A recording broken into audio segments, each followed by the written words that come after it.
Janie Ann Landers was born on the 6th of June, 1960, in Oregon, into a family that valued love and close-knit ties. Her early years were full of promise, but the challenges she faced were apparent from a young age. Janie's developmental delays were recognized early on. Though her mind developed at the level of an 8-year-old, she carried herself with an infectious energy and determination that charmed all who knew her. Her family, especially her sister Joyce, were her closest companions. Joyce, just a few years older, became Janie's protector and advocate. The bond between them was undeniable, built on years of shared experiences and love. As Janie grew, her parents tried their best to give her a normal life, but the strain of her condition led them to seek out alternative care for her. This would eventually bring Janie to the Fairview Training Center. For a time, Janie remained at home, but as her needs became more specialized, her family made the difficult decision to send her to the Fairview Training Center in Salem, Oregon. There, they hoped she would find support, therapy, and care better suited to her needs. What they did not anticipate was the institution's dark side, the neglect, abuse, and lack of proper medical attention that would shape Janie's tragic future. The Fairview Training Center, a sprawling complex established in 1908, was originally intended to be a safe haven for individuals with intellectual and developmental disabilities. The center's mission was to provide care, treatment, and training to people who were unable to live independently due to their cognitive impairments. Yet, what was meant to be a place of refuge soon became a repository for the state's most vulnerable citizens, and was overcrowded, understaffed, and poorly managed. By the time Janie arrived at Fairview in the 1970s, the facility was notorious for its poor conditions. It was a large institution that housed hundreds of residents, many of whom had no family or were institutionalized for life. Fairview was essentially a state-run facility for individuals who were deemed incapable of living on their own. But behind the high walls and closed doors, Fairview harbored a history of systemic failures. There were reports of mistreatment, neglect, and, in many cases, severe abuse by staff members. What was once meant to be a place of rehabilitation became a prison of neglect for its residents. Over time, as the facility grew, so did its problems. The institution's funding was insufficient, which led to high turnover rates among staff. Many of the caregivers lacked adequate training, and there were constant reports of staff abuse and neglect. There were very few safeguards in place to protect the residents. The overcrowding and underfunding meant that there were simply not enough resources to provide the level of care needed. Those who were supposed to protect and nurture individuals like Janie were often overwhelmed by their own personal struggles, which left residents vulnerable. The events that led to Janie's disappearance began on the morning of the 9th of March, 1979. Janie was a sensitive soul, someone who thrived on routine and the structure provided by her one-on-one sessions. Unfortunately, that day, the institution made the abrupt decision to discontinue these sessions, citing bureaucratic decisions related to insurance changes. For Janie, this news was devastating. These sessions were her lifeline. Without them, she felt adrift in a world she had already found difficult to navigate. When Janie was told that her sessions would no longer continue, she became upset, something that those close to her had seen before when faced with changes in her routine. But this time, the reaction was more intense. Janie left her classroom in frustration and walked out of the building. She headed toward the gates of Fairview, where she encountered a man driving a gold-colored car. This man, though unfamiliar, seemed to have a friendly demeanor, and the two exchanged a brief conversation. What happened next remains a mystery, but it's believed that Janie may have been lured into the car, as no one saw her again after that interaction. The hours turned to days, and the urgency of the search mounted.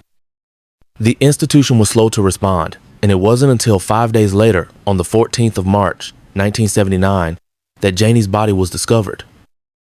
Her body was found approximately 24 miles from Fairview, near the Silver Falls State Park, a location that had no obvious connection to the young woman. The state of her body was horrifying. Janie had been brutally attacked, suffering blunt force trauma to the head and multiple stab wounds to her chest and abdomen. She had been left in a secluded area, away from any major roads, as if someone had been trying to conceal her death. The authorities were quick to investigate, But the circumstances surrounding Janie's disappearance were complicated. The staff at Fairview were unable to provide useful information, and many of the other residents, while they may have witnessed something, were incapable of fully comprehending or communicating what had happened. The initial investigation into Janie's death was disorganized. The Oregon State Police took over the case, but the investigation was fraught with challenges. The four witnesses worked with a Statesman Journal employee who drew a composite sketch of the man. There were very few leads to follow, and the investigation initially yielded little information. Fairview staff were either unhelpful or unable to provide any useful details. Many of the witnesses had limited cognitive abilities, making their testimonies unreliable. There was also a significant amount of institutional resistance to fully cooperating with the investigation. Fairview, eager to avoid bad publicity, did not seem motivated to help find Janie's killer. As the case grew colder with each passing year, Janie's family, particularly Hooper Joyce, fought to keep the investigation alive.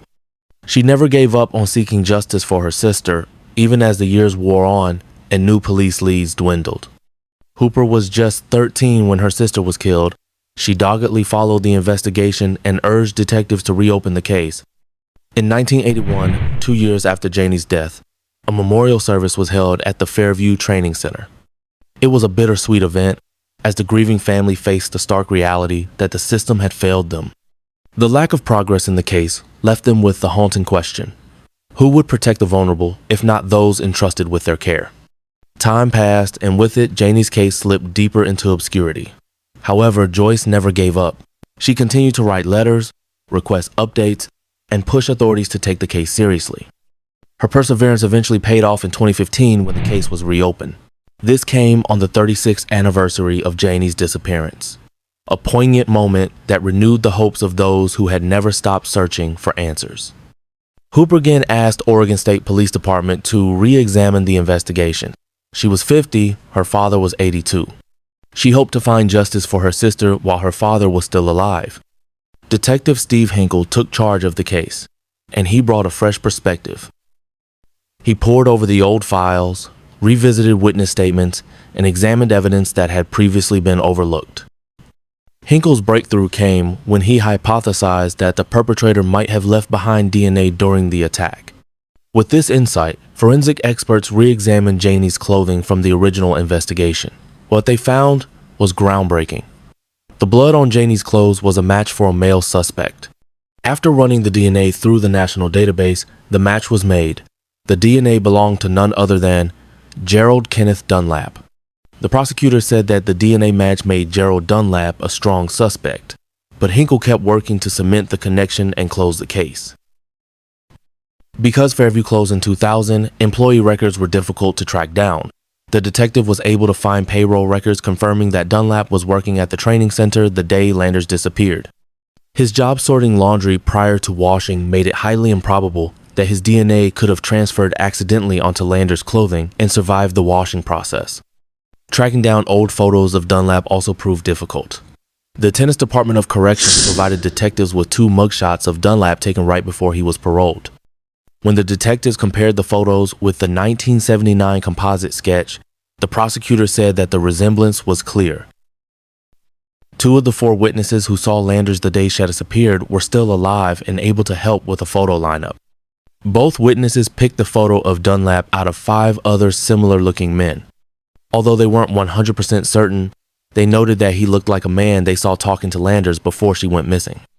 Gerald Dunlap's criminal history was disturbing. He had a long and violent record. In 1961, Dunlap was convicted of raping a woman during a robbery in Tennessee. After serving a prison sentence, he was paroled in 1973. Within a year, Dunlap moved to Oregon and started working at the Fairview Training Center, where he was employed as a laundry assistant.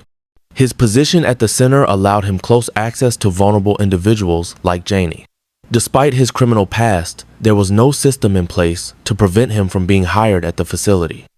Dunlap's violent tendencies never dissipated. In 1996, he was convicted for the sexual assault of a minor family member. He was incarcerated for the crime and spent the rest of his life behind bars, dying in prison in 2002.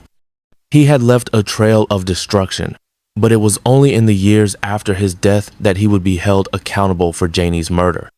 Dunlap's former co-workers recalled that he would often leave work early, loiter near the bus stop near Fairview, and offer patients rides. Dunlap's widow and stepson said he drove a car similar to the one seen by witnesses the day Landers was killed. His stepson also said he and Dunlap hiked in the Silver Creek Falls area where Landers' body was found. With the case assigned to Marion County Deputy District Attorney Paige Clarkson, prosecutors reviewed the reports and evidence. They determined Dunlap was solely responsible for Landers' murder. Prosecutors theorized that her small stature made her the perfect target for a sexual predator like Gerald Dunlap. They added that Dunlap, then 43, likely offered Landers a ride, then threatened her with a knife and attempted to sexually assault her. Janie's unexpected level of strength and resistance, however, would have both surprised and frustrated Dunlap, who resorted to killing her when his sexual attack was thwarted, prosecutors said. Dunlap's 5 feet 10 inch, 190-pound and murderous rage ultimately overpowered his victim. He stabbed Landers repeatedly and beat her to death. Had he been alive today, he would be charged with murder, Clarkson said. She said the case never would have been solved without the persistence of a little sister who never forgot, the dedicated work of detective, and the courage of the 1996 victim to report her abuser and endure theatrial. It is because of her that Dunlap could never hurt anyone again, and, most importantly for this case, his DNA was on file, Clarkson said. When Joyce learned that Dunlap was the man responsible for Janie's death, the family's long wait for justice finally ended. Though Dunlap had passed away years earlier, his identification as the killer brought closure to a case that had haunted the Landers family for decades. For Joyce, who had fought tirelessly for 38 years, the resolution brought both relief and sorrow. "I'm really grateful and relieved that it's done," said Landers' sister Joyce Hooper. "She can be totally at peace now because her case is solved." A few days later, Hinkle was able to return Landers' belongings to her family. He presented Hooper, now 52, and her father Richard Landers, 84, with a pair of earrings and 2 small hair ties. "It's not much, but it represents the end to this case," Hinkle said. "We're grateful we could do this for Janie. We're hopeful her family can find closure to this horrific chapter of their lives." Janie's death and the investigation into it raised awareness about the vulnerability of individuals in care facilities. The case served as a stark reminder of how easily those who are supposed to be protected can fall through the cracks of the system. Janie's story continues to resonate as a call for change. Her death highlighted the systemic failures of the Fairview Training Center, which was plagued by neglect and mismanagement. The case also drew attention to the need for stronger safeguards for vulnerable individuals in care settings. Though Janie's case has been resolved, her legacy lives on, serving as a reminder that justice, no matter how long delayed, is always worth the pursuit. It was a scene that suggested chaos, but it didn't take long for seasoned eyes to see the truth hiding beneath the disorder. Inside room 722 at a Holiday Inn in Fairfax County, 25-year-old Mona Lisa Abney lay dead on the floor, nude from the waist down, her body positioned awkwardly on her back. The immediate thought was grim: sexual assault. The room looked ransacked, but there was something off, something staged. Mona's valuables like cash, credit cards, and jewelry were missing, a typical sign of robbery, perhaps. But to investigators Scott Boatwright, the overturned chair and perfectly intact lamps felt more like props in a poorly acted drama than evidence of a real struggle. "You've killed this woman," he would later say, "and yet you don't want to break the lamp?" As crime scene technicians swept the room for evidence, they collected the essentials: fingerprints, hairs, traces of blood. In 1978, DNA evidence wasn't yet the golden standard. It was all about what you could see and lift. But what they did find would matter far more years later: semen and a single unidentified Caucasian hair. Meanwhile, a phone rang in the hotel room. At the other end was Wilbur Abney, Mona's husband. He sounded calm, too calm. When informed his wife was dead, he didn't cry. He didn't shout. He didn't seem to react at all. It was like he was calling to say it might rain tomorrow, said Patricia Parker, a close friend of Mona's. Something didn't sound right. Abney soon showed up in Fairfax County to identify the body. Again, his demeanor puzzled everyone, no tears, no grief, just a businesslike acknowledgement that his wife was gone. Detectives took note but had no hard evidence to act on. Even when it came out that he tried collecting on a $100,000 life insurance policy, one allegedly forged in Mona's name, the law required more than motive and a feeling. Then came another twist. Abney was having an affair, and his mistress revealed that he told her Mona was dead before police had even informed him of the murder. That's when I realized, said investigator Ron Yeager, this man is my man. Still, they had a problem. They couldn't put Wilbert Abney in room 722 the night Mona died. His fingerprints weren't there, neither was any direct evidence. And in 1978, that meant the case stalled until cold case detectives picked it back up 28 years later. They found Abney living a quiet life. When asked to submit a DNA sample, he refused. But his current wife stepped in, took him into the kitchen, and spoke quietly. Minutes later, he returned and agreed to the test. Back at the lab, forensic analyst Mary Green began her work. The DNA sample she extracted matched the semen found at the scene, and the odds of it being anyone else were astronomical. Greater than 6 billion individuals, Green said. It was an irrefutable match. Cold case detectives dug deeper, unearthing a witness who had never spoken to law enforcement. Michael Clark, Abney's former neighbor, told them everything. How Abney had casually invited him to view Mona's body, how he spoke of buying a Rolls Royce with insurance money, how he bragged about becoming rich.